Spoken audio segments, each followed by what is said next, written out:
justiça e amor, combinados pra salvar Jesus Cristo.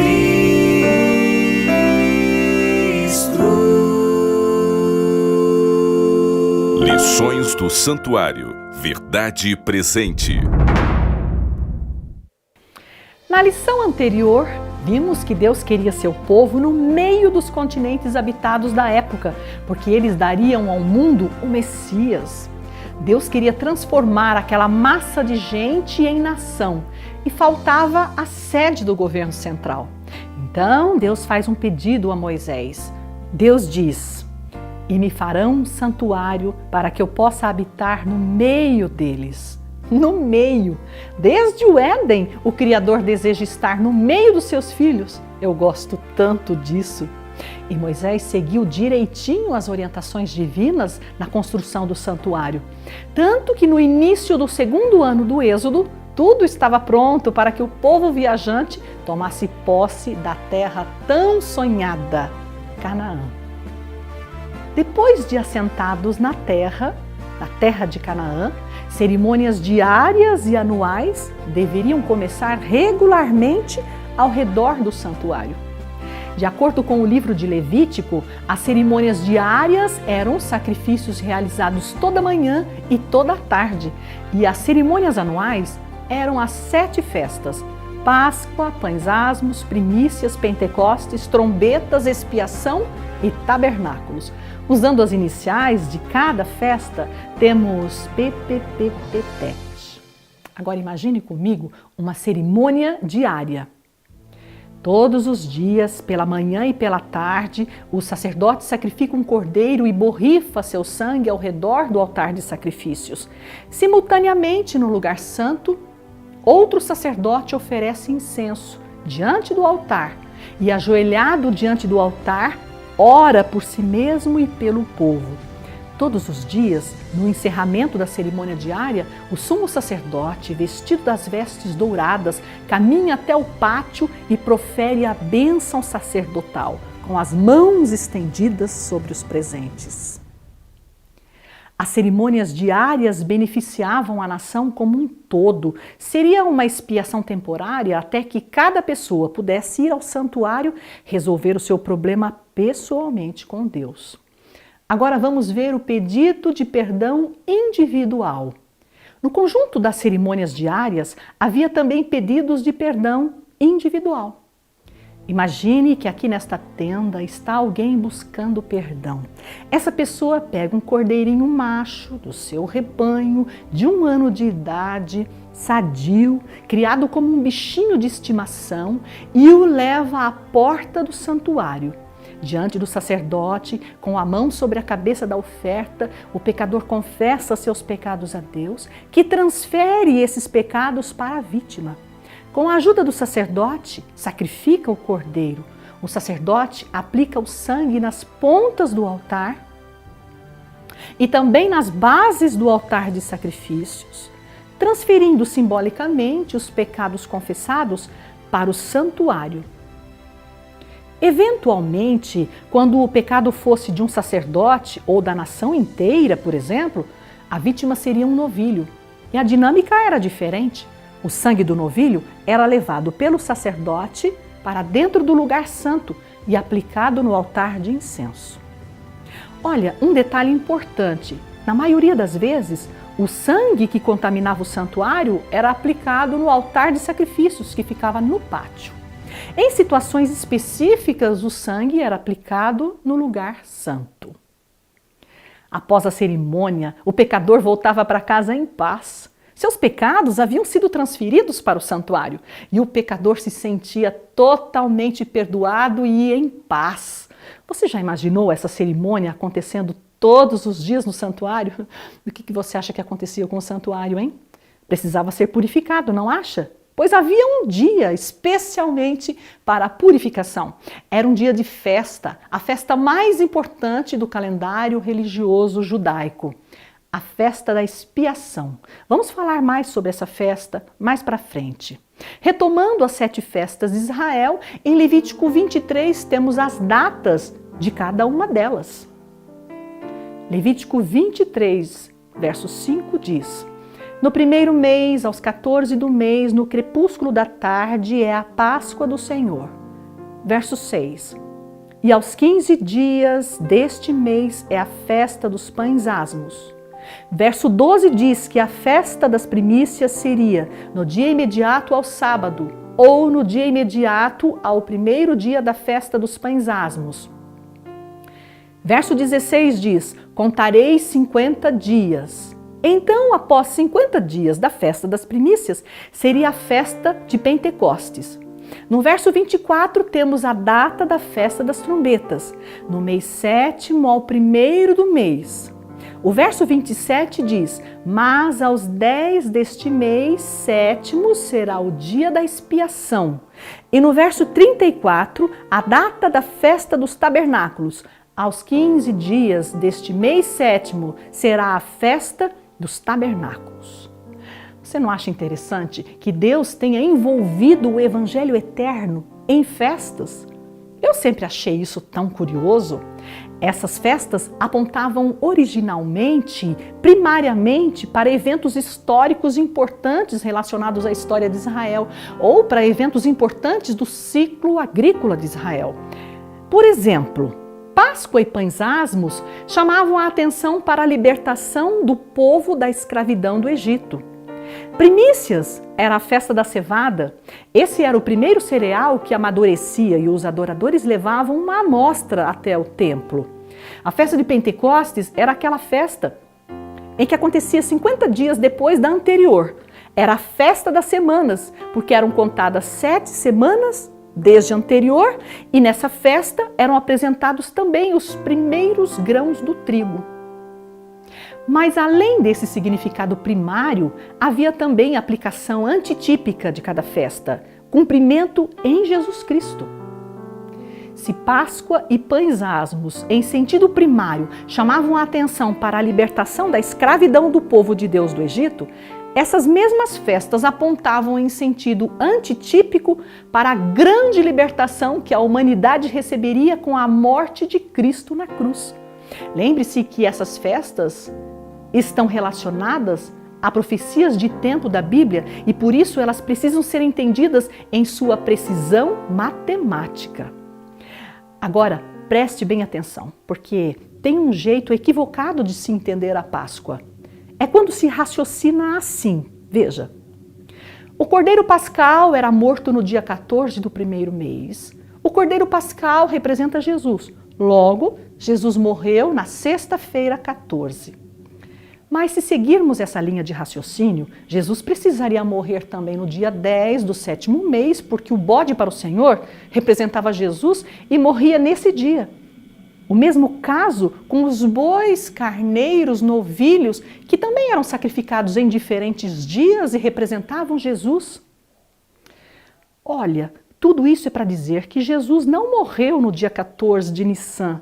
Não existe tipologia na data da morte dos animais. Esse é um tipo de interpretação muito frágil e apressada, que leva a grandes dificuldades com relação às profecias de tempo da Bíblia, que estão harmoniosamente interligadas. Páscoa não é um evento, mas é um processo envolvendo todas as ações de Cristo ao redor da cruz, para que a cruz, como ponto culminante, alcançasse seu apogeu, que é libertação. Por isso a Páscoa precisa ser compreendida em sua perspectiva bíblica correta. Vamos tratar disso agora? Olhe para o quadro. Como já vimos, o significado primeiro da Páscoa é libertação. Páscoa tipificava a libertação dos pecados e a redenção concedida à humanidade através da morte de Jesus. A Páscoa durava uma semana a partir do pôr do sol de 14 de Nissan, o primeiro mês do calendário religioso judaico. Páscoa era uma festa religiosa de significado amplo, não um evento, mas um processo de amplo alcance. Quer ver os acontecimentos envolvendo 14 e 15 de Nissan? Observe os paralelos da Páscoa no Egito e da última Páscoa de Jesus na Terra. No capítulo 12 de Êxodo está a primeira legislação sobre a Páscoa. Diz assim: Aos 10 deste mês, cada um tomará para si um cordeiro. E aqui está o primeiro paralelo. Então, no dia 10, o cordeiro foi separado no Egito. E no dia 10 da semana da crucifixão, Jesus foi separado como cordeiro também. Para a tradição cristã, o domingo 10 de Nissan é conhecido como Domingo de Ramos, aquele da entrada triunfal de Jesus em Jerusalém, montado num jumentinho e saudado nas ruas com Hosana, Hosana, ao filho de Davi, bendito que vem em nome do Senhor, Hosana nas maiores alturas. Deve ter sido uma linda celebração. Quer ver outro paralelo? No pôr do sol de 14 para 15 de Nissan, no Egito, os israelitas comeram o cordeiro e por volta da meia-noite os primogênitos foram feridos. De 14 para 15 de Nissan, Jesus celebrou a Páscoa com os discípulos e instituiu a Santa Ceia.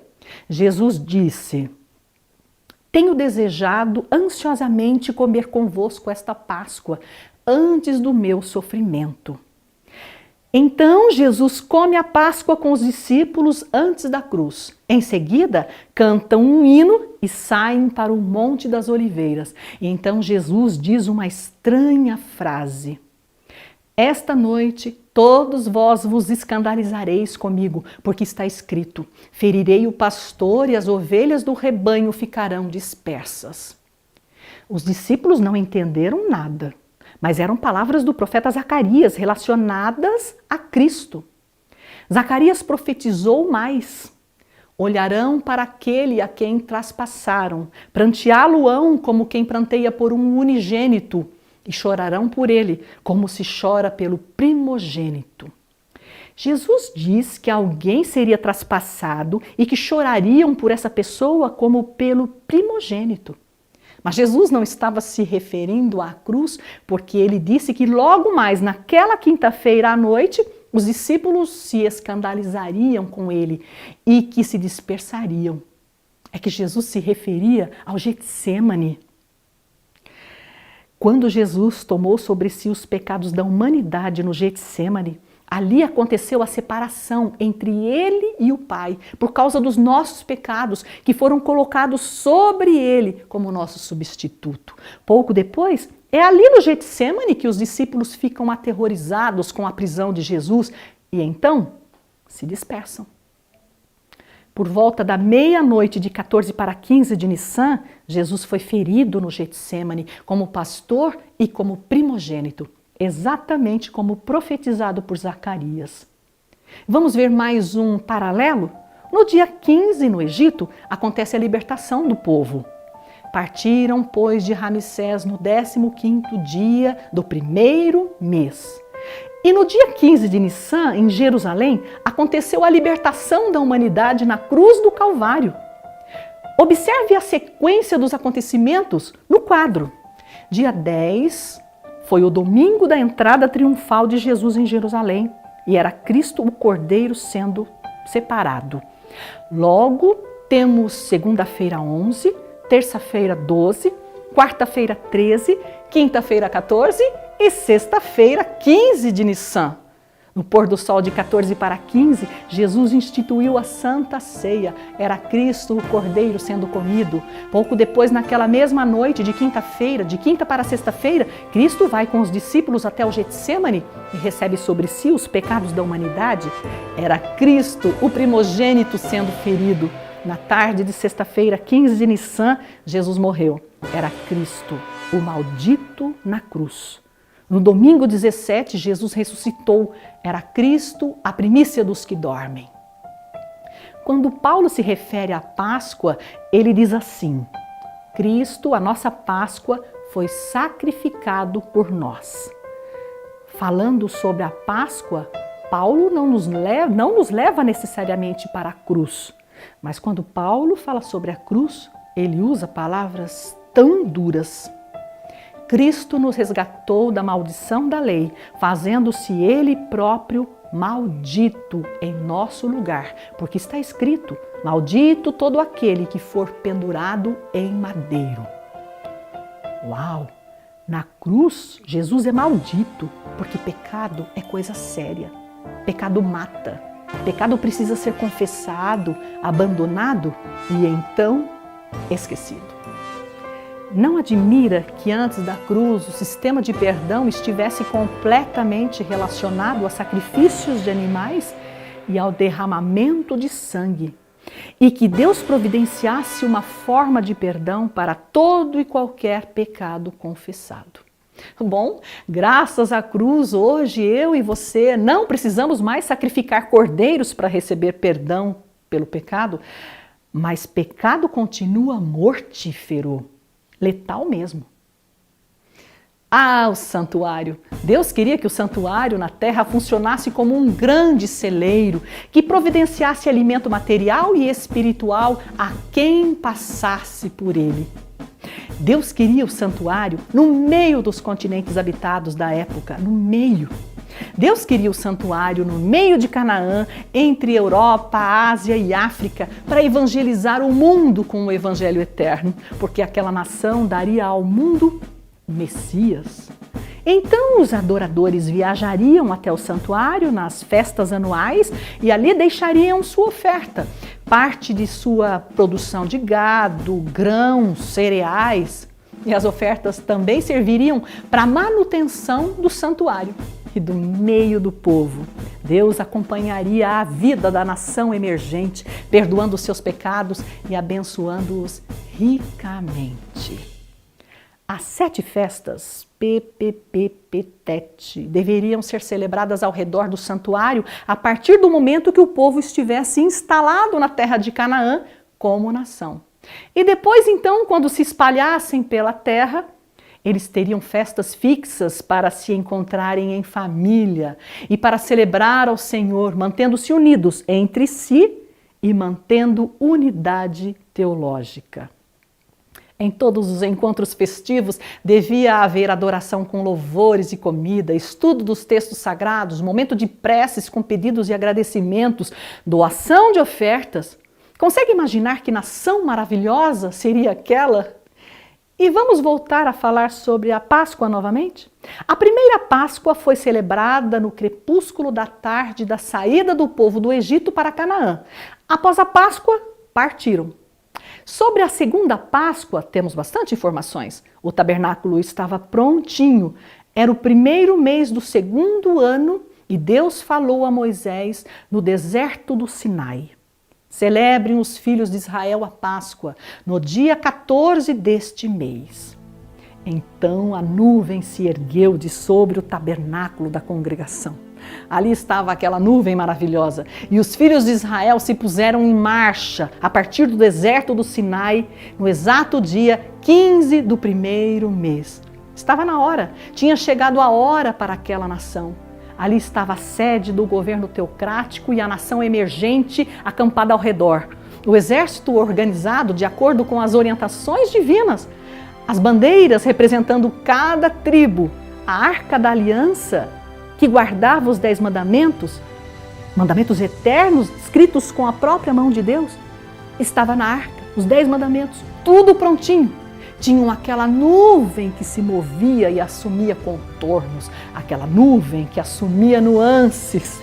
Que poderosa seria aquela nação, porque poderoso era o seu Deus. Se tivessem sido obedientes a Deus.